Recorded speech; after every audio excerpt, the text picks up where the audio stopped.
Hoje estamos prestes a embarcar na jornada através de alguns dos episódios mais arrepiantes que assombraram nosso passado coletivo.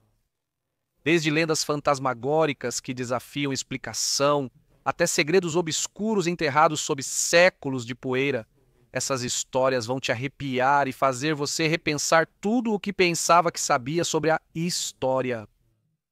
Então, pegue seu lanche favorito e apague as luzes enquanto desvendamos essas assustadoras histórias históricas. Primeiro, vamos voltar para olhar um dos fantasmas mais infames da Inglaterra. Ao longo dos séculos, houve várias aparições de fantasmas em Rainham Hall, muitas das quais são relatos escritos críveis. Além disso, foi aqui que uma das fotografias de fantasmas mais famosas do mundo foi tirada. A maioria concorda que a Dama Marrom de Rainham Hall é o fantasma de Dorothy Townsend. Então, para entender melhor essa história, vamos mergulhar na vida dela. Dorothy Walpole nasceu em 18 de setembro de 1686 em Horton Hall, uma casa de campo em Norfolk, Inglaterra. Seu pai, Robert Walpole, era um influente político Whig e coronel da milícia, e sua mãe era uma mulher chamada Mary Burwell. O casal teve um total de 19 filhos, muitos dos quais seguiram carreiras notáveis. Por exemplo, o irmão mais velho de Dorothy era Sir Robert Walpole, que é geralmente considerado o primeiro-ministro da Grã-Bretanha. Mas a família pode ser melhor lembrada hoje graças ao filho de Sir Robert Walpole, Horace, que foi o autor de O Castelo de Otranto, o primeiro romance gótico do mundo. De qualquer forma, dada a riqueza e proeminência da família, Dorothy teria sido criada em luxo e recebido uma boa educação, aprendendo muitas habilidades que eram necessárias para as damas da sociedade, como música, costura, leitura e escrita. Quando jovem, acredita-se que Dorothy se apaixonou por um visconde Charles Townshend, um homem 12 anos mais velho que ela. No entanto, o pai de Dorothy proibiu o relacionamento, possivelmente porque ele não queria que parecesse que estava forçando o nobre a se casar com sua filha.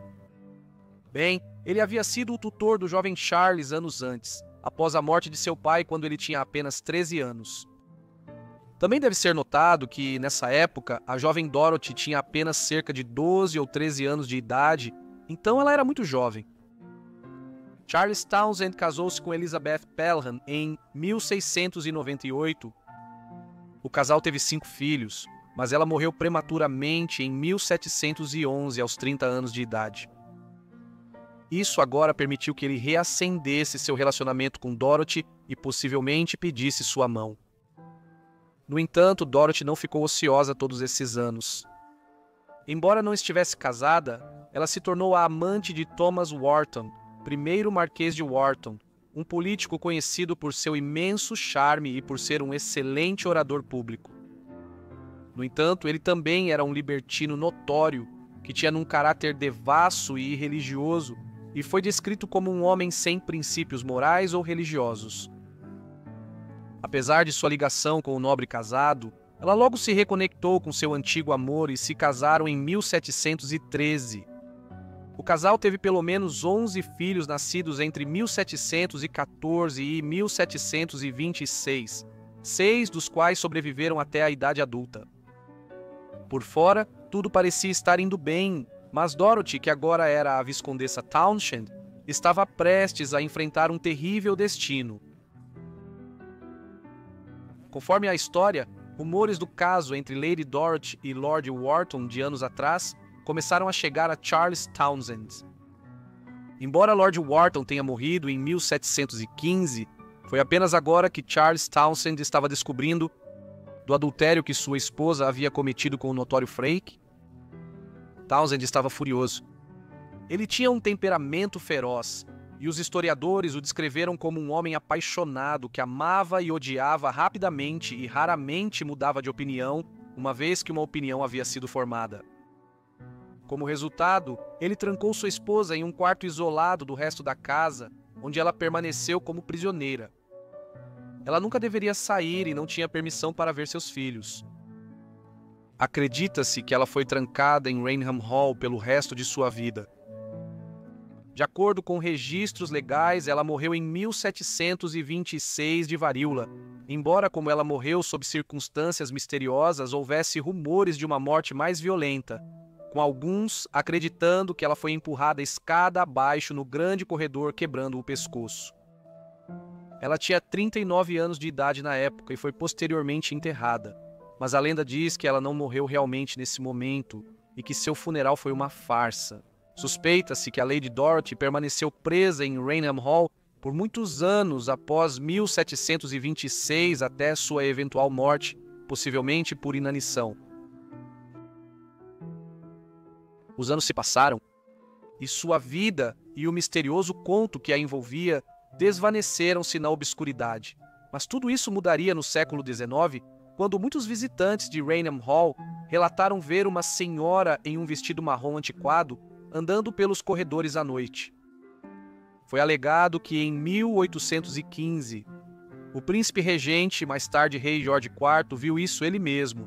Aparentemente, ele declarou que não passaria mais uma hora nesta casa amaldiçoada, pois viu que espero a Deus nunca mais ver novamente. Como todos os outros, ele teria visto como essa figura aparentemente apareceu do nada e depois desapareceu no ar. E o aspecto arrepiante dessas aparições é que todos afirmam que a Dama Marrom tinha uma forte semelhança com um retrato da Lady Dorothy que estava pendurado em um quarto. Em 1835, 20 anos depois, uma reunião de Natal foi realizada em Raynham Hall, com vários convidados participando das festividades. Entre os convidados estavam o Coronel Loftus e o Sr. Hawkins, que afirmaram que uma noite, quando se aproximavam de seus quartos, viram a Dama Marrom, notando em particular o vestido marrom antiquado que ela usava.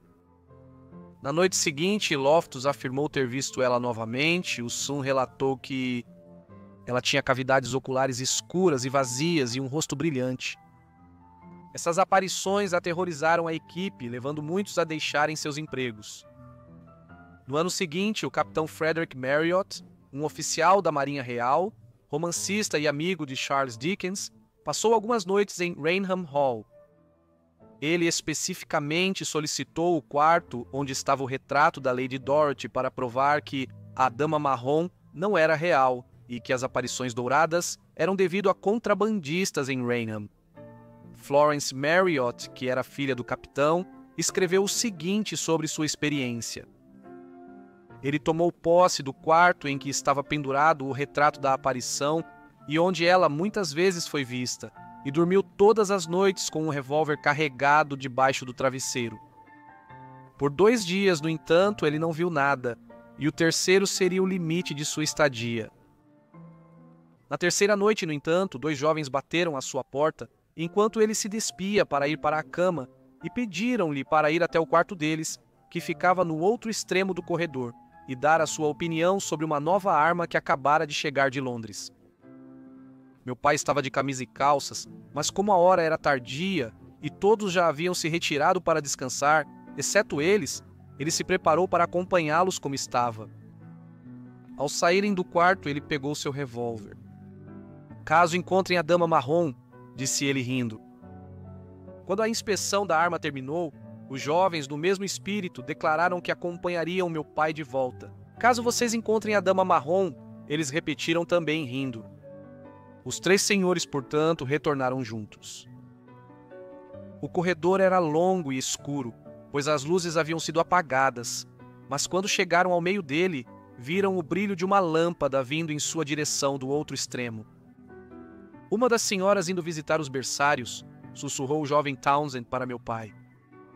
As portas dos quartos no corredor ficavam uma de frente para a outra, com portas duplas e um espaço entre elas, como em muitas casas antigas.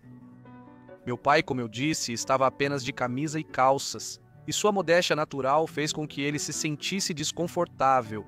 Então ele se escondeu atrás de uma das portas externas, seus amigos seguindo seu exemplo, para se esconder até que a senhora tivesse passado.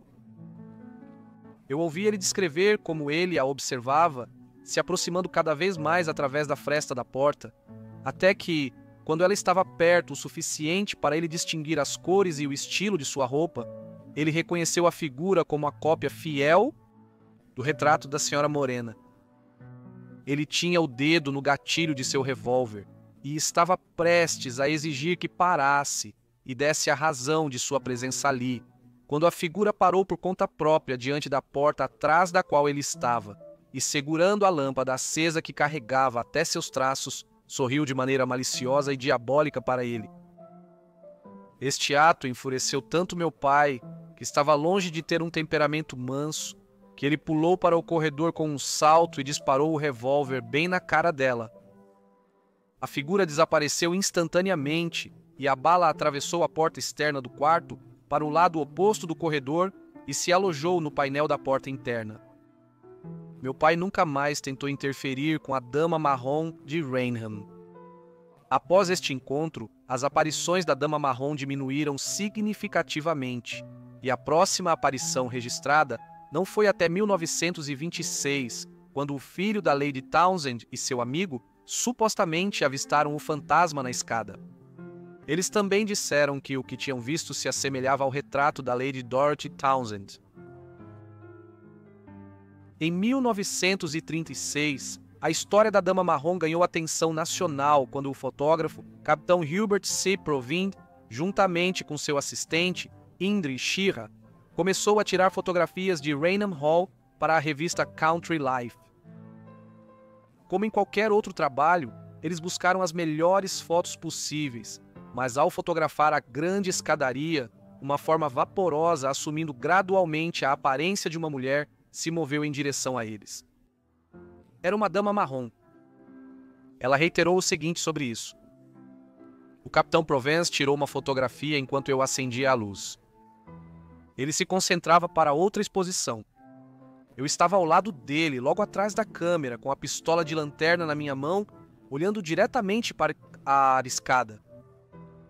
De repente, eu detectei uma forma etérea e velada descendo lentamente as escadas. Bastante animado, eu gritei agudamente: "Rápido, rápido, tem algo ali." Eu apertei o gatilho da pistola de lanterna. Após o flash e ao fechar a cortina, o capitão Proven removeu o pano de foco de sua cabeça e, virando-se para mim, perguntou: "Qual é toda essa agitação?" Depois disso, os dois revelaram as fotografias, e foi então que perceberam que haviam capturado uma imagem da infame Dama Marrom. 3 meses após o encontro em Raynham Hall, um artigo foi publicado na revista Country Life que continha a experiência fantasmagórica de Proven e Shearer, bem como a fotografia da Dama Marrom. Essa história foi publicada na revista Life apenas algumas semanas depois, e como resultado, a fotografia da Dama Marrom se tornou a imagem de fantasma mais famosa do mundo. No entanto, uma organização, a Sociedade para a Pesquisa Psíquica, não estava convencida e estava determinada a descobrir a verdade. O investigador deles era um senhor V. C. Herbert, e ele entrevistou Provind e Shearer sobre o que havia ocorrido. Ele notou que Shearer era um escocês nervoso e supersticioso, não era um fotógrafo muito bom, estava mais interessado em negócios, usava um pseudônimo e, curiosamente, havia dito a Lady Townsend que esperava fotografar um fantasma. Quando Herbert falou com o capitão Provind, a conversa se concentrou principalmente na câmera. Herbert examinou a fotografia e encontrou anomalias nas bordas do quadro. Ele também notou que parecia que a câmera havia sido agitada. E também parecia que a escada havia sido fotografada acidentalmente 2 vezes. Ao que Proven respondeu que a câmera estava, de fato, colocada em uma mesa de mármore um pouco instável e que quando ele removeu a lente, fez isso muito rapidamente e isso poderia explicar a instabilidade da exposição. Na mente de Herbert, o que eles haviam capturado não era a Dama Marrom, mas, na verdade, um erro dos fotógrafos. Apesar do relatório cético de Herbert, muitos especialistas ficaram satisfeitos com a explicação de Pass, e até o proeminente Harry Price deu a eles o benefício da dúvida, dizendo: "Eu não pude abalar a história deles e eu não tinha o direito de desacreditá-los." Porém, alguns alegaram ser uma farsa. Embora manipular fotos em 1936 pareça impossível quando comparado à tecnologia de hoje, era possível. Críticos deram várias explicações de como a imagem era uma farsa. Estes incluem colocar graxa na lente na forma de uma figura, mover-se pelas escadas durante uma exposição, uma dupla exposição, ou uma simples sobreposição da estátua da Madonna na escada vazia. Assim, enquanto a fotografia pode não ser real, a vida de Dorothy Townsend certamente foi, e o acúmulo subsequente que ocorreu faz a gente se perguntar o que exatamente estava acontecendo em Raynham Hall, que levou a todos esses avistamentos registrados ao longo dos séculos. Em qualquer caso, real ou não, a história da Dama Marrom e sua base na história certamente fazem de uma conto muito interessante. A seguir, vamos para a Suécia do século XIX. Carolina Olsen nasceu no dia 29 de outubro de 1861, na ilha de Ökno, no sul da Suécia.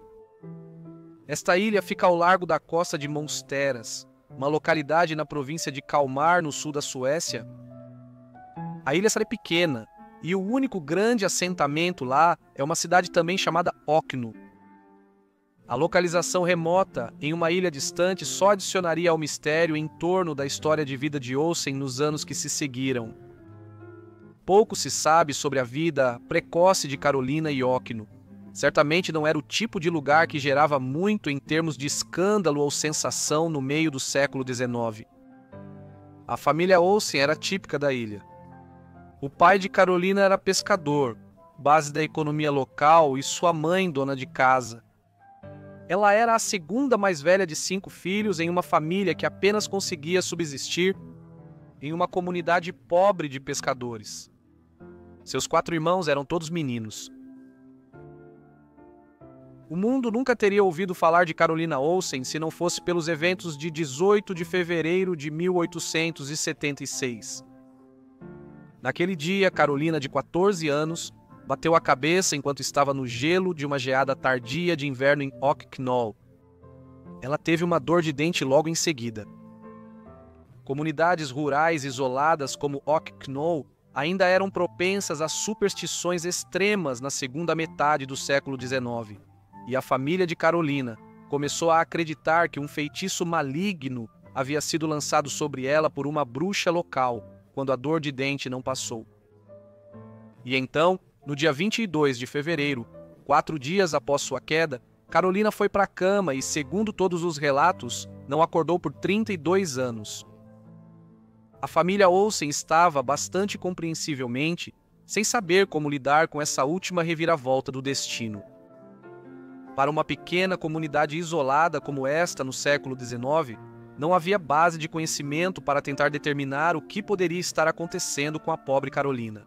E a família era muito pobre para pagar por um médico ou consultor do continente para examinar a adolescente adormecida. Como resultado, eles recorreram à medicina popular local e ao conselho da parteira da ilha. A mãe de Carolina a alimentava à força com copos de leite adoçado e água todos os dias, na esperança de que isso a acordasse de seu sono, ou pelo menos a mantivesse viva até que ela acordasse. Eventualmente, a comunidade de Ökno se uniu para tentar coletar dinheiro para contratar um médico para vir a Ökno e avaliar a situação. No entanto, sua experiência médica não trouxe alívio. O médico determinou que Carolina estava em coma, e apesar de usar sais aromáticos e até espetá-la com agulhas para tentar forçar uma reação, ele não conseguiu acordá-la. O melhor que ele pôde fazer foi dar aos Olsons uma garrafa de tônico, que ele aconselhou a dar a ela diariamente para manter seu corpo funcionando enquanto ela dormia. Ele então partiu, embora continuasse a visitar semanalmente depois disso para observar a situação. Conforme ele fazia isso, a situação se alterava um pouco. Ocasionalmente, dizia-se que Carolina se sentava na cama e começava a murmurar orações em uma espécie de semi-estupor, enquanto outros relatos afirmam que às vezes ela sonambulava. No entanto, nunca se soube que Carolina chegasse à plena consciência, mesmo que começasse a se movimentar. Percebendo que ele mesmo não tinha respostas para a condição de Carolina, o primeiro médico que a visitou logo começou a escrever cartas para jornais em toda a Suécia, e para os principais periódicos médicos, na esperança de que algum médico em Estocolmo ou em outro lugar, um com maior treinamento do que ele, lesse sobre o caso de Carolina e possivelmente tivesse uma resposta para o que estava acontecendo com a menina, que estava se tornando cada vez mais conhecida como Sovoskampa Okno, ou a Dorminhoca de Okno. Essas histórias atraíram mais médicos a Okno, na esperança de resolver o caso e despertar a adolescente. Mas eles tiveram pouco sucesso. Ninguém conseguia acordá-la. Havia várias teorias sobre o que estava acontecendo. Alguns acreditavam que ela estava em algum tipo de hibernação peculiar. Outros diziam que Carolina sofria de um estranho distúrbio psicológico. Embora o campo da psicologia estivesse em sua infância no final do século XIX, e poucos tinham alguma hipótese sobre o que poderia ser. Outros sugeriram que ela estava em coma, ou em um estado de profundo choque sobre algo, enquanto ainda mais propuseram que ela estava realmente atuando, e que todo o acontecimento era uma farsa elaborada sendo perpetrada tanto por Carolina quanto por sua família. Notaram-se outras características incomuns em seu caso. Por exemplo, apesar de seu sono interminável, os cabelos e unhas de Carolina nunca pareciam crescer e não precisavam ser cortados, enquanto ela também continuava a acordar periodicamente, apenas para manter os olhos fechados e murmurar algumas orações antes de voltar para a cama. Logo os anos começaram a passar e ainda Carolina permanecia dormindo. Conforme isso ocorria, os métodos para tentar despertá-la ficavam mais extremos. Em 1892, quando ela tinha 30 anos, ponto em que ela estava dormindo há 16 anos, Carolina foi levada para Oskarshamn, uma grande cidade no continente com seu próprio hospital. Ela foi tratada com terapia de choque eletroconvulsivo, mas quando essas falharam em obter resultados, os médicos desistiram. Ela foi devolvida para Okno e não haveria mais tentativas de resolver sua situação. Bem, todas as soluções disponíveis no final do século XIX haviam se esgotado. Em 1904, 28 anos após seu início da hibernação, a mãe de Carolina caiu morta, sem dúvida exausta de anos cuidando de sua filha em coma, adormecida.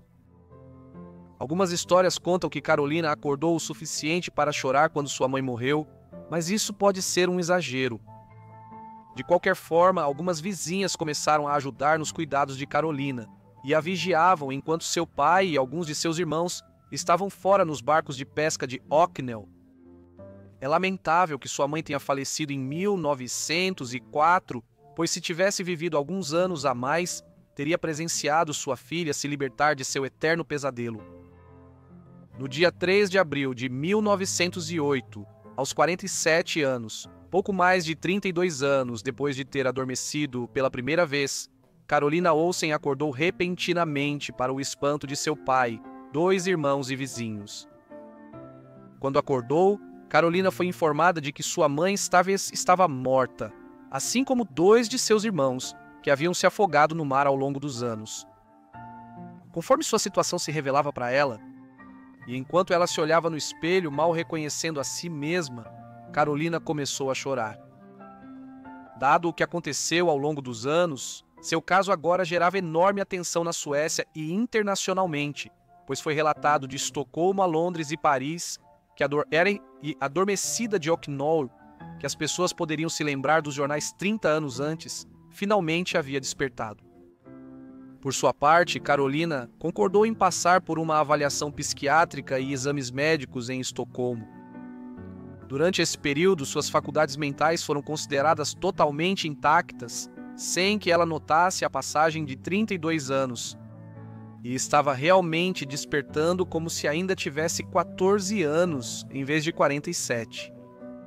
Os médicos da época notaram que ela parecia extremamente jovem para a sua idade, aparentando não ter mais do que 25 anos, mas não chegaram a um consenso sobre o que realmente aconteceu com ela ou a explicação por trás do seu bizarro sono de 32 anos.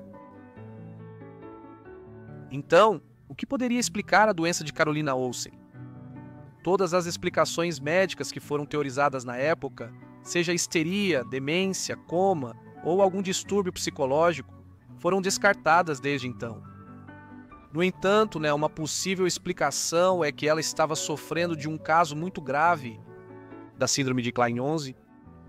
A síndrome de Klein-Onze é um distúrbio raríssimo, que geralmente é caracterizado por um excesso de sono, ou que é chamado de hipersonolência. Normalmente, isso se manifesta como uma pessoa dormindo mais de 20 horas por dia, mas em alguns casos, pode fazer com que uma pessoa durma por dias a fio. Quando acordam, o sofredor pode exibir irracionalidade, letargia ou até parecer extremamente desorientado, condições que podem explicar os supostos episódios de vigília que Carolina experimentou e durante os quais se afirmou que ela começou a rezar ou a sonambular. A causa exata dessa síndrome não é totalmente clara até hoje, e a condição não foi diagnosticada no final do século XIX e início do século XX, enquanto Carolina Olson estava dormindo em Ocknell. Fatores hereditários podem contribuir para o aparecimento dela, com alguns indivíduos tendo predisposição genética para desenvolver a síndrome.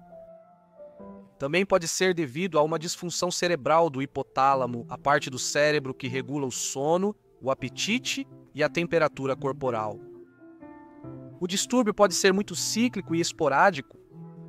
Por exemplo, alguém que sofre disso pode passar semanas ou meses em que eles são muito afetados e então se torna como se eles nunca tivessem tido a síndrome. Além disso, os sintomas geralmente são provocados por um incidente grave, como bater a cabeça, como Carolina fez no dia 18 de fevereiro de 1876. Enquanto eles também tendem a aliviar a aparência do envelhecimento, como ocorreu em 1908, quando Carolina Olson acordou e parecia ter mais de 20 anos menos do que ela realmente tinha. Outro aspecto típico da síndrome de Kleiner-Levin inclui um apetite excessivo ao acordar, embora esses não estivessem presentes de forma alguma no caso de Carolina. No entanto, se há uma explicação para o caso da adormecida de Ocknell, então a síndrome de Kleine-Levin pode ser ela. Também existe a possibilidade de que todo o episódio tenha sido uma farsa altamente elaborada. Em 1910, Carolina se encontrou com um psiquiatra chamado Dr. Frodenstrom. Após avaliar sua condição, ele publicou um artigo sobre seu estado em 1912, no qual afirmou que era um caso incerto de hibernação, mas havia evidências de que Olsen acordava periodicamente e expressava tristeza e raiva. Não está claro se isso era uma referência ao seu sonambulismo periódico e orações murmuradas, mas Frodenstrom especulou que Olsen era uma hipocondríaca severa, que acreditava, após seu acidente em 1876, que estava seriamente doente e que, a partir de então, permaneceu imóvel com os olhos fechados para despertar simpatia. Aqueles que argumentaram ser uma farsa ou algum tipo de truque, note que possivelmente sua mãe a ajudou em sua decepção, e depois que ela morreu, um de seus irmãos assumiu esse papel. Quando esse cuidador morreu em 1907, ela abandonou a fabricação completamente logo em seguida.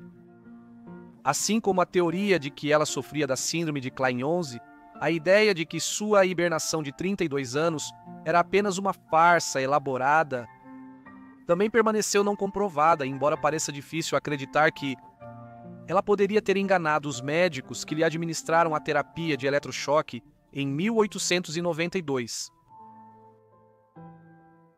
Após a primeira onda de exames médicos, Carolina tentou retornar a Ocknell e viver com seu pai e 2 irmãos restantes. No entanto, o caso da adormecida de Vocknell gerou tanto interesse que a pequena casa deles na sonolenta ilha sueca foi inundada por tantos visitantes e jornalistas que eles deixaram sua casa e se estabeleceram em outro lugar por um tempo. Após vários meses, eles voltaram para sua ilha. Carolina viveu uma longa vida aqui. Ela faleceu em 5 de abril de 1950, aos 88 anos, recebendo visitas ocasionais de pessoas interessadas em ver a famosa adormecida de Ocknell pessoalmente. Seu caso continua sem solução. Agora vamos para a Alemanha, onde um misterioso casal se tornou o assunto da cidade. O mistério dos Dunkelgrafen começa no dia 7 de fevereiro de 1807.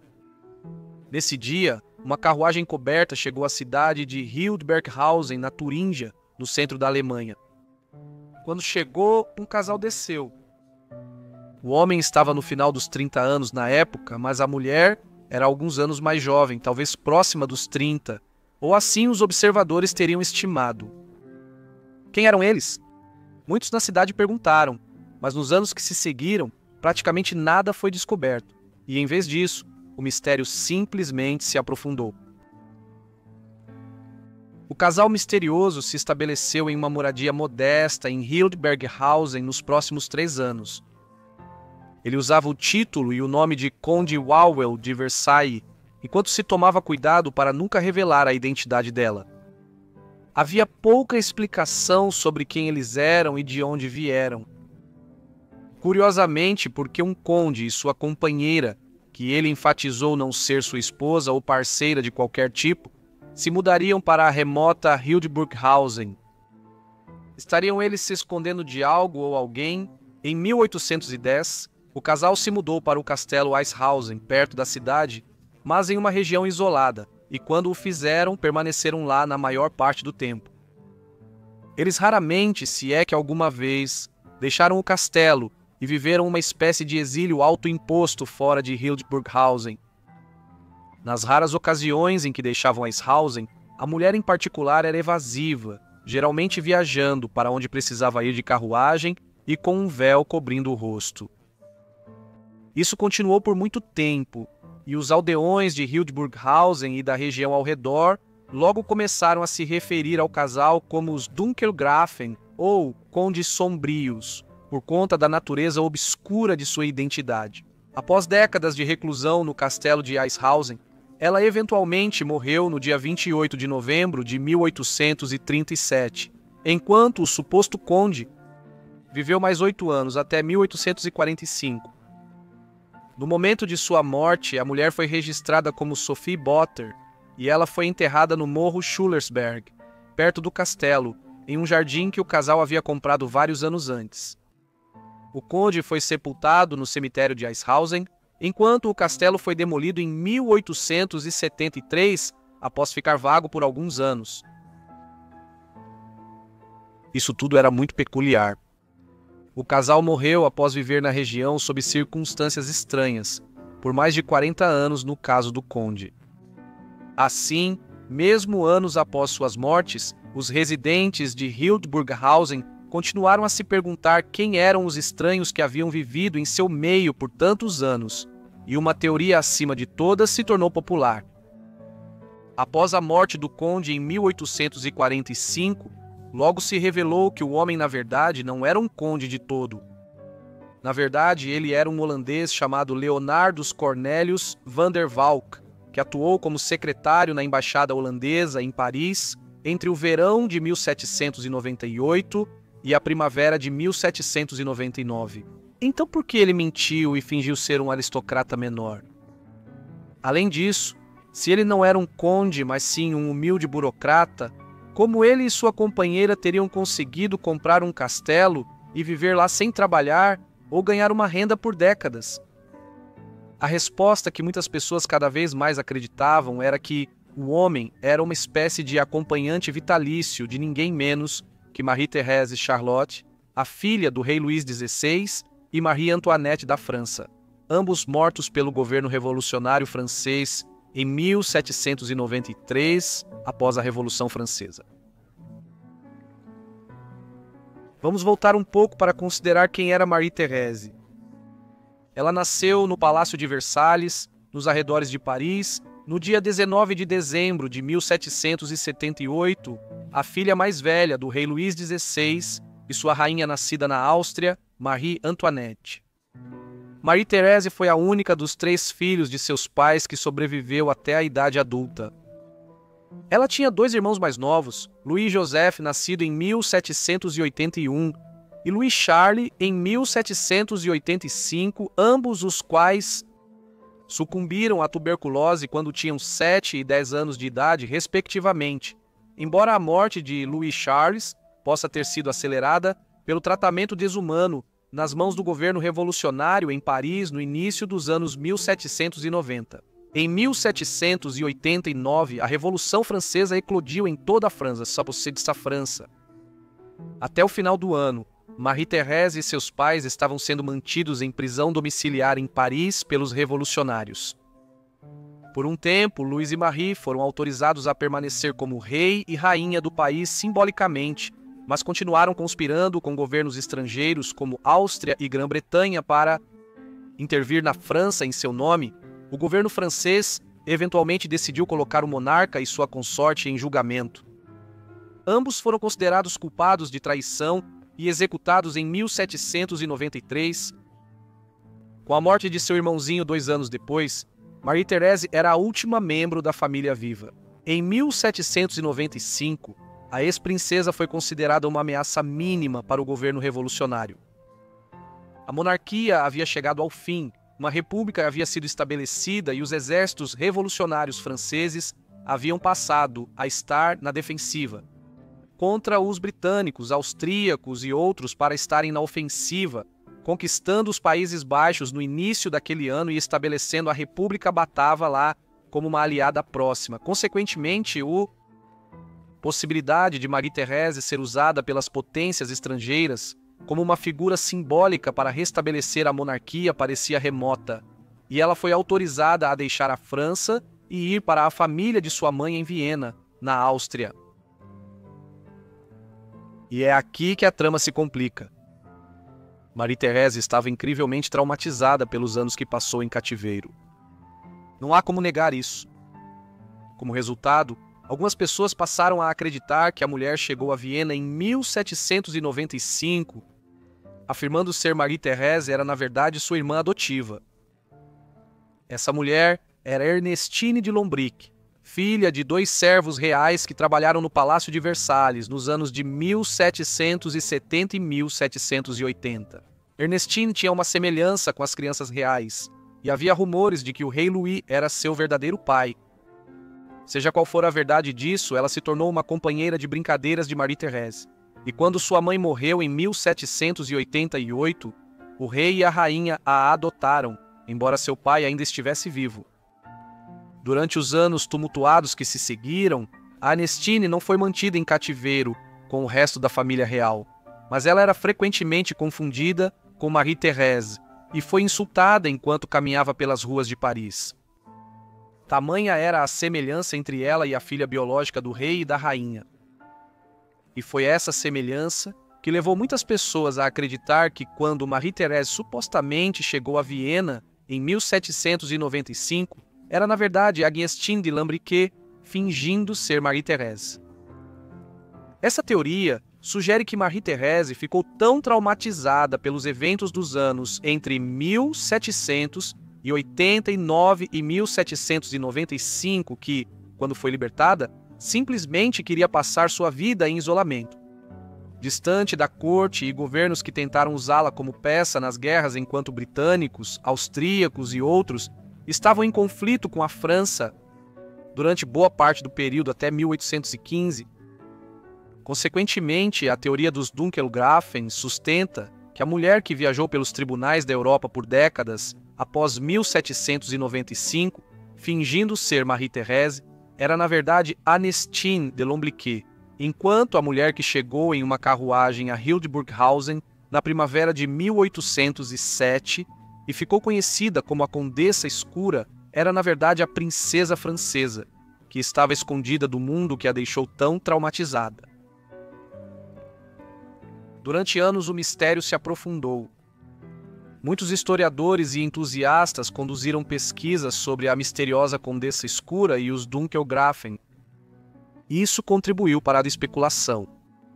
Por exemplo, foi revelado que o tribunal austríaco havia solicitado especificamente que Ernestine de Lombric, amiga de infância e companheira de Marie-Thérèse, fosse autorizada a viajar com ela para Viena em 1795. Mas nesse momento foi relatado que não conseguiram localizar Agnestine. Talvez muitos tenham especulado que isso ocorreu porque Agnestine estava agora em Paris, fingindo ser Marie-Thérèse e pronta para ir a Viena como tal. Além disso, pesquisas sobre o grupo de indivíduos que acreditava-se ter viajado pela Europa de Paris a Viena com Marie-Thérèse em 1795 revelaram algumas anomalias altamente incomuns. Vários membros do pequeno grupo não puderam ser identificados e alguns deles disseram que nunca chegaram a Viena. Essas circunstâncias curiosas não provaram nada, mas serviram para adicionar mais incerteza aos eventos circundantes. Eventualmente, a especulação levou a esforços concertados para descobrir a verdade, e a ciência moderna criou a possibilidade de finalmente decifrar o mistério do Dunkelgrafen. Assim, em 2013, o túmulo de Sophie Botter, a Condessa Negra, foi escavado perto do castelo Eishausen. Depois da exumação, 2 pequenas partes de seu fêmur foram enviadas para análise em laboratórios forenses na Áustria e Alemanha. Uma vez feito isso, o DNA mitocondrial foi então comparado com o do príncipe Alexander de Saxe-Gossafi, um descendente contemporâneo da rainha Marie Antoinette. Se a Condessa Obscura fosse Marie-Thérèse, então o DNA mitocondrial do príncipe Alexander seria uma correspondência exata com o encontrado nos restos mortais localizados no túmulo de Sophie Botter ao lado do castelo Eishausen. O resultado acabou sendo uma grande decepção para muitas pessoas. Descobriu-se que a Condessa Obscura não era parente da rainha Marie Antoinette, e por isso ela não poderia ter sido Marie-Thérèse. Portanto, o misterioso casal que chegou a Hildburghausen em 1807 e viveu lá por mais de 30 anos até suas mortes, provavelmente eram exatamente o que mais obviamente pareciam ter sido: um casal de indivíduos independentemente ricos que queriam viver uma vida reclusa em um castelo na Alemanha rural. Este próximo caso ocorre no final do século XIX na França, onde uma notável socialite desapareceu repentinamente. Blanche Monnier nasceu no 1º de março de 1849 na cidade de Poitiers, em Vienne, no oeste da França. Os Monnier eram uma família burguesa, bem estabelecida na cidade, com pequenas pretensões aristocráticas. Em uma época em que a nobreza da França estava passando por uma revitalização após o feroz republicanismo do final do século XVIII, o pai de Blanche era Émile Monnier, chefe da Faculdade de Artes na universidade local, enquanto sua mãe, Louise Monnier, era uma socialite francesa bem conhecida.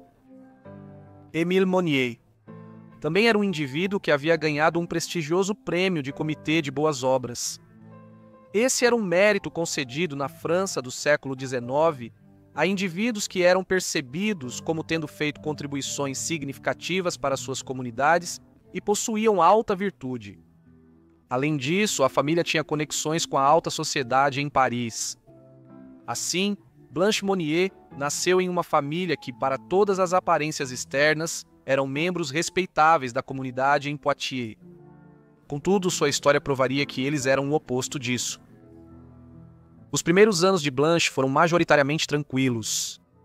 Ela estudou em Poitiers, circulou pelos círculos sociais da cidade e visitava com frequência Paris, a apenas 4 horas de distância. Ao entrar na idade adulta, ela se transformou em uma beleza impressionante, com cabelos cacheados, pele clara e olhos grandes e brilhantes. Mas um destino terrível a aguardava.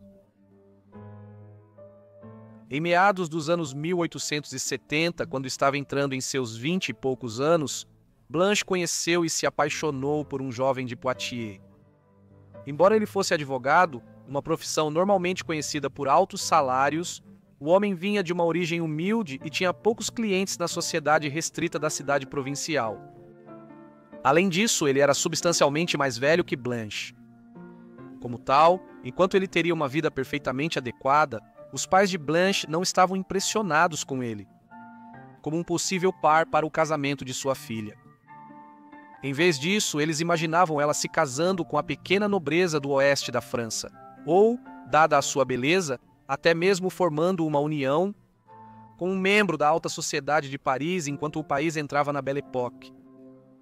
Blanche, no entanto, permaneceu apaixonada por seu pretendente mais velho, e foi sua relutância em abandonar o relacionamento que a levou a adquirir uma fama do tipo que ninguém desejaria justamente.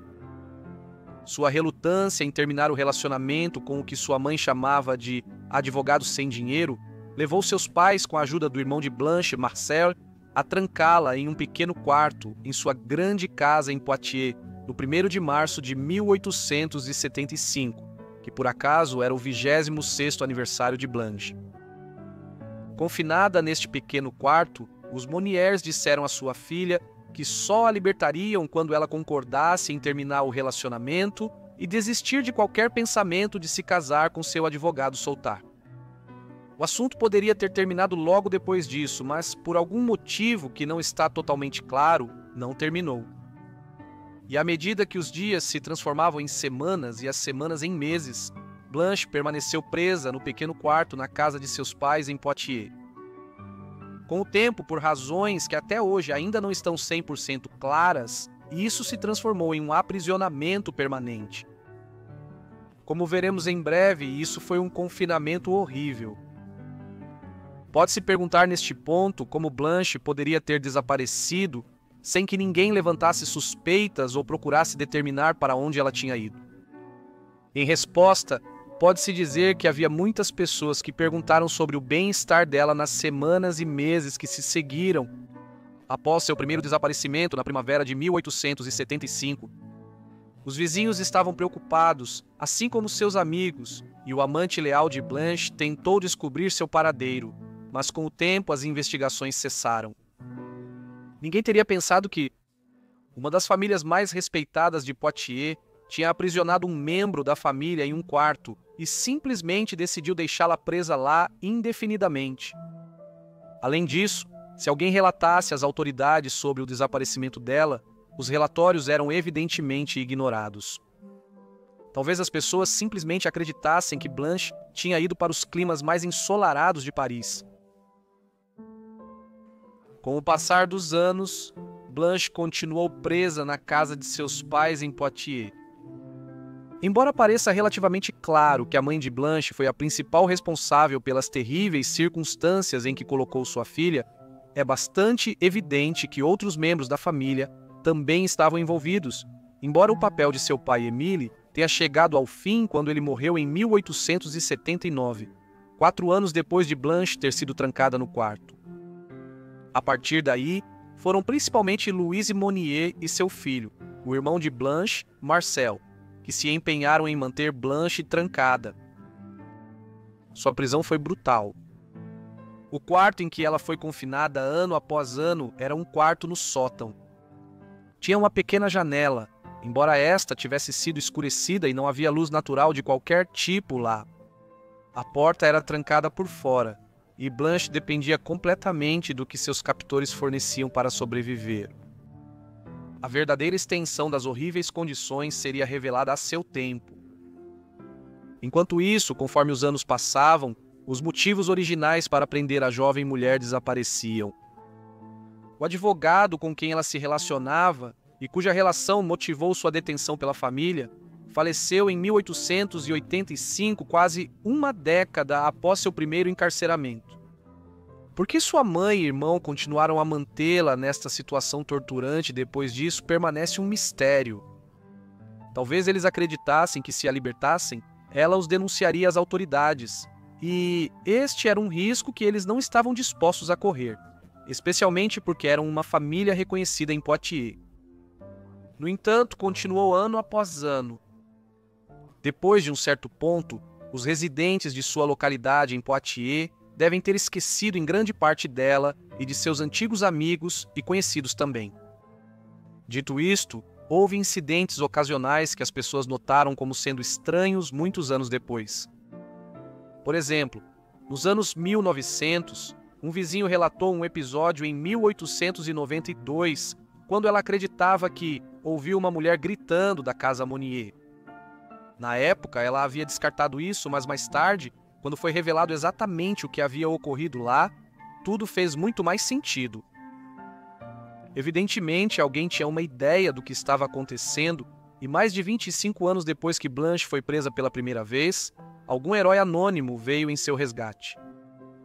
No dia 23 de maio de 1901, um procurador-geral da cidade de Paris recebeu uma carta anônima que relatava a situação de Blanche Monnier da seguinte maneira: Monsieur Procurador-Geral, tenho a honra de informá-lo sobre um acontecimento excepcionalmente grave.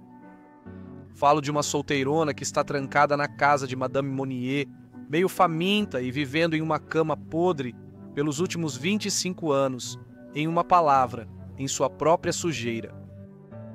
À luz dos relatórios sobre a condição de Blanche nos dias que se seguiram, é evidente que, quem quer que fosse esse informante anônimo, ele presenciou em primeira mão as condições que persistiam no quarto em que ela estava presa, mas a identidade de seu salvador permanece desconhecida até hoje.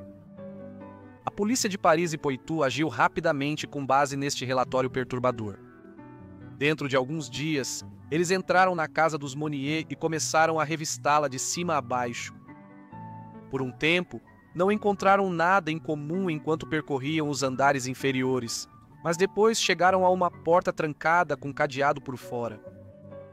A polícia não perdeu tempo e, em vez de esperar até que os Monnier produzissem uma chave, eles arrombaram a porta. O que eles entraram era uma cena de horror. O cheiro foi a primeira coisa que eles notaram. Um odor nocivo e pútrido produzido por décadas de sujeira que não havia sido removida pelos captores de Blanche. No entanto, foi apenas quando eles removeram as cortinas, pesadas de poeira, da pequena janela e então quebraram a pesada vedação que havia impedido a entrada de qualquer luz por 26 anos, que eles perceberam a total extensão do mal que havia ocorrido aqui. Blanche estava deitada completamente nua em um quarto cheio de sujeira. Restos de comida podre estavam pelo quarto. O ar estava pútrido e havia insetos correndo pelo lugar.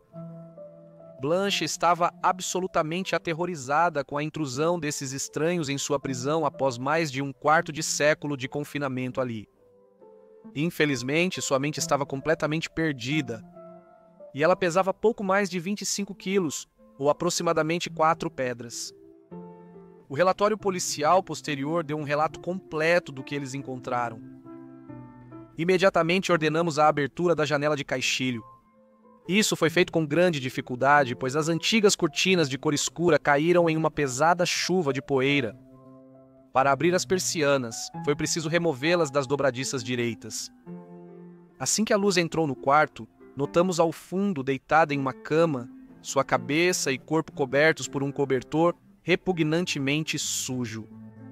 Uma mulher identificada como Mademoiselle Blanche Monnier. A infeliz mulher estava deitada completamente nua em um colchão de palha podre. Tudo ao redor dela era formado por uma espécie de crosta feita de excrementos, fragmentos de carne, vegetais, peixe e pão podre. Também vimos conchas de ostras e insetos correndo pela cama da Mademoiselle Monnier. O ar era tão irrespirável. O odor exalado pelo quarto era tão fétido que era impossível para nós ficarmos mais tempo para prosseguir com nossa investigação. Nas horas que se seguiram, a polícia e as autoridades médicas retiraram Blanche deste quarto de horrores. Sua mãe e irmão foram ambos presos imediatamente. À medida que a notícia se espalhava, uma multidão se reuniu em frente à casa e permaneceu lá por dias a fio pedindo a cabeça de Louise e Marcel Monnier. Infelizmente, a justiça não viria. A idosa mãe de Blanche morreu de um ataque cardíaco dias depois, escapando da punição que tão ricamente merecia. Depois descobriu-se que Marcel Monnier estava em grande parte incapacitado psicologicamente, e embora tenha sido originalmente condenado a 15 meses de prisão, ele foi posteriormente absolvido e libertado. Após o julgamento, Marcel vendeu todos os bens do patrimônio de sua mãe e se aposentou em Ciborgue, uma comuna no sudoeste do país. Ele também tinha uma casa de campo na França Central, onde eventualmente morreu em junho de 1913. Blanche nunca se recuperou completamente, apesar de um progresso limitado e de alguns membros da equipe médica conseguirem oferecer a ela certo cuidado humano nos anos seguintes. Ela tinha 52 anos quando foi resgatada e viveu por mais 12 anos. Esses anos foram passados em um hospital psiquiátrico em Blois, centro da França. No entanto, ela foi atormentada por vários distúrbios psicológicos, notavelmente anorexia e esquizofrenia. Sua prisão também a impactou de muitas outras maneiras. Por exemplo, ela desenvolveu uma aversão extrema à luz forte, como resultado de ser privada de luz solar por mais de um quarto de século. Blanche morreu em 13 de outubro de 1913. Ela tinha 64 anos de idade e passou quase toda a sua vida adulta ou presa ou confinada em um hospital psiquiátrico, como resultado das cicatrizes mentais de seu confinamento anterior. Sua história foi amplamente divulgada no início dos anos 1900 na França, mas também foi recontada e se tornou conhecida para uma nova geração em 1930, quando o autor francês André Gide, ganhador do Prêmio Nobel de Literatura em 1947, escreveu sobre ela em seu romance La Séquestrée de Poitiers, que significa A Mulher Confinada de Poitiers. Esta era uma versão semi-ficcionalizada da história de Blanche, na qual Gide mudou os nomes dos protagonistas principais, mas pouco mais. O relato de Gide influenciou posteriormente Michel Foucault quando ele escreveu Vigiar e Punir, O Nascimento da Prisão, uma de suas obras mais significativas. Como tal, a horrenda história de Blanche Monnier teve uma considerável continuação na literatura francesa do século XX. Para nossa história final, estamos fazendo uma viagem de volta ao meio do século XVII e olhando para um dos escândalos de assassinato mais infames da França. Catherine Dier, mais conhecida como Lavoisin, nasceu por volta do ano 1640 em Paris. Devido à falta de registros, as informações sobre sua vida precoce são quase inexistentes, mas é provável que ela tenha crescido pobre e com uma educação limitada. Quando era jovem, acredita-se que a pequena Catherine ganhava alguns trocados nas ruas, contando a sorte de quem estivesse interessado. Ela afirmava que havia aprendido a arte de prever o futuro aos 9 anos de idade, mas não se sabe por quem. De qualquer forma, a maioria de suas previsões acabou se tornando realidade. Este talento, que ela considerava um dom de Deus, permitiu que ela se destacasse em Paris, mas mais tarde a levou por um caminho sombrio. Quando Catherine tinha cerca de 20 anos, ela se casou com Antoine Monvoisin. Seu marido era um empresário que tentou a sorte como comerciante de seda, além de abrir uma joalheria em Paris, mas teve pouco sucesso. Em poucos anos, Catherine tornou-se uma adivinha bem conhecida, reconhecida por suas previsões precisas e úteis. No entanto, ela sabia que poderia expandir e ganhar mais dinheiro se pudesse oferecer mais serviços. Então, ela decidiu adquirir o conhecimento médico necessário, permitindo que se tornasse uma parteira. Embora ela tenha se saído bem, Catherine, agora conhecida como Lavoisin, teve que prover para seus filhos, marido e mãe. Precisando de mais dinheiro, ela começou a oferecer abortos dentro de seus serviços de parteira para qualquer mulher que quisesse. Na época, os abortos eram ilegais, o que significa que aqueles que facilitavam corriam o risco de condenação e punição. Foi por isso que ela lucrou mais se livrando de bebês indesejados para as mulheres do que entregando recém-nascidos. Acredita-se que quando Lavoisin tinha que lidar com fetos que haviam sido abortados tarde na gravidez, ela os queimava no forno de sua casa e depois enterrava os restos em seu jardim. Com a disseminação da notícia de seus serviços, mulheres de classes sociais mais elevadas passaram a pedir sua ajuda. Isso, por sua vez, levou Lavoisin a cobrar preços mais altos, ganhando assim mais dinheiro. Eventualmente, ela tinha tantos clientes que até estabeleceu uma rede de provedores de aborto, e seu papel como parteira era simplesmente uma fachada para sua prática ilícita. Embora esses serviços fossem considerados pecado mortal pela Igreja Católica, Lavoisin frequentava regularmente a missa. Durante esse tempo, ela continuou com sua adivinhação, que ainda era sua prioridade. No entanto, em 1665, Suas habilidades foram questionadas por um padre notável. Ela foi interrogada na frente de professores na Universidade de Sorbonne, onde lhe fizeram uma série de perguntas para determinar se sua adivinhação era legítima. Lavoisin foi persuasiva e afirmou que sua adivinhação era um dom de Deus. Como resultado, ela foi liberada e continuou a fornecer esses serviços. Em poucos anos, Lavoisin estava ganhando grandes quantias devido aos serviços que prestava. Para se tornar ainda mais atraente para seus clientes cada vez mais ricos, ela comprou roupas mais finas, particularmente uma especial túnica de veludo vermelho carmim, bordada com águias em ouro. Embora isso tenha custado a ela a alta soma de 1.500 livres, criou uma atmosfera mística que levou mais pessoas a acreditarem em suas profecias. No final dos anos 1660, a clientela de Lavoisin consistia em muitos aristocratas franceses. Ela agora era uma senhora rica, mas era um trabalho duro, pois passava praticamente o dia todo recebendo clientes em sua casa em Villeneuve-sur-Groix.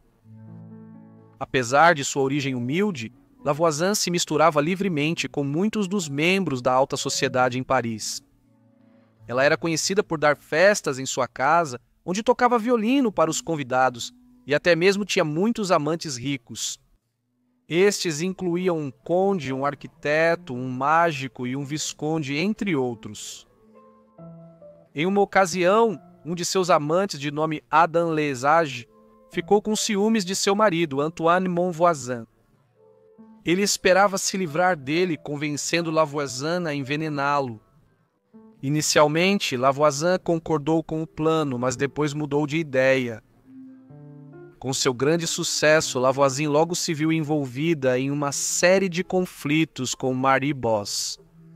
Ela também era uma adivinha que fornecia serviços de envenenamento e aparentemente era uma suposta bruxa. Elas rapidamente se tornaram inimigas.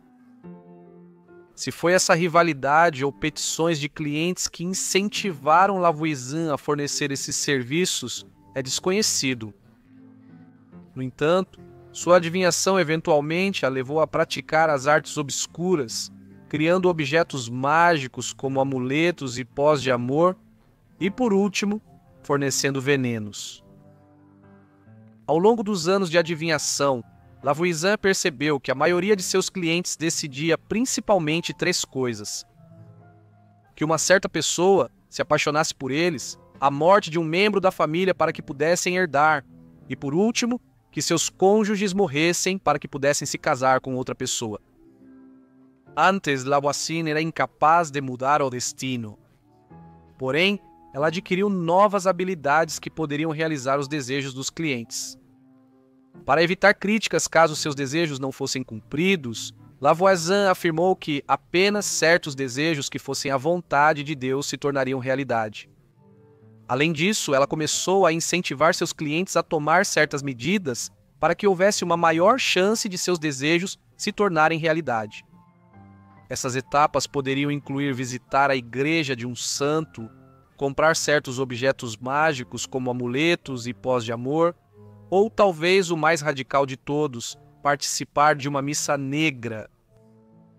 Com a ajuda de padres que ela empregava, Lavoisin cobrava uma quantia considerável em dinheiro para realizar missas negras nas catacumbas perto de sua casa. Esses rituais eram o oposto de uma missa católica tradicional, pois envolvia uma mulher nua deitada como se fosse o altar. Então, um cálice era colocado em seu estômago e um padre segurava um bebê acima, derramando seu sangue no copo, enquanto os presentes rezavam para Satanás. Se Lavoisin usava bebês mortos ou vivos, é incerto, no entanto. Sabe-se que ela tinha muitas crianças à sua disposição, pois não só ela realizava abortos tarde na gravidez, mas também ajudava mulheres de classe baixa que não podiam sustentar um filho a se livrar de seus recém-nascidos. Os serviços de Lavoisin certamente se tornaram mais sombrios com o tempo e, eventualmente, ela deu o salto fatal de vender uma variedade de venenos para seus clientes que desejavam acabar com a vida de alguém. Sendo uma figura notória do submundo, Não demorou muito até que ela tivesse uma rede de fornecedores de veneno trabalhando para ela, mas essa decisão provou ser uma que a assombraria. Em 1667, Lavoisin foi contratada por um membro da corte do rei Luís XIV, Madame de Montespan, para fazer o rei se apaixonar por ela. Montespan usou afrodisíacos no rei, seduziu-o com seu charme e, por fim, participou de missas negras para conquistar seu coração. Para seu deleite, funcionou e em julho do mesmo ano ela se tornou a amante oficial do rei Luís XIV. No entanto, apenas 2 anos depois, o rei começou um caso esporádico com Madame de Soubise. Embora Montespan não estivesse muito preocupada, em 1673 ela percebeu que o rei estava perdendo o interesse nela. Incapaz de aceitar isso, ela foi até Lavoisin e novamente participou de rituais satânicos para manter seu amor. No entanto, com o passar do tempo, o rei assumiu mais amantes. Estava ficando claro que o rei Luís não estava mais interessado em Montespan. Isso foi confirmado pelo seu relacionamento com Angélique de Fontages em 1679. Furiosa com essa demissão, Montespan novamente procurou Lavoisin para ajuda, mas desta vez ela tinha algo muito mais sinistro em mente. Ela pediu a Lavoisin para envenenar tanto Fontage quanto o rei. Embora inicialmente hesitante, Lavoisin eventualmente concordou e, juntos com seus co-conspiradores, elaboraram um plano para matar o filho do rei. No dia 5 de março de 1679, Lavoisin visitou a corte real com a intenção de provocar a morte do rei. Ela levava consigo um veneno para petição, que quando manuseado pelo rei seria absorvido por sua pele e posteriormente o mataria. No entanto, naquele dia havia muitas pessoas tentando entregar petições a ele. Incapaz de se aproximar, seu plano falhou. Uma semana depois, a caminho de encontrar sua associada Catherine Trianon, Lavoisin foi presa. Embora na época a polícia não tivesse suspeitas de seu plano para matar o rei, eles haviam recebido ordens para prender alquimistas e adivinhos suspeitos de vender venenos. Esta investigação foi resultado do caso dos venenos, um grande escândalo de assassinato que começou em 1677. Em fevereiro daquele ano, a vidente chamada Madalena de Lagrange foi presa sob acusações de falsificação e assassinato. No entanto, ela tentou negociar sua saída do problema, alegando que tinha informações sobre outros crimes envolvendo membros da corte real. O chefe de polícia, Gabriel Nicolai de la Reine, foi encarregado de investigar isso e erradicar todos os envenenadores. A subsequente investigação levou a acusações de bruxaria, assassinato, sequestro de crianças e rituais satânicos.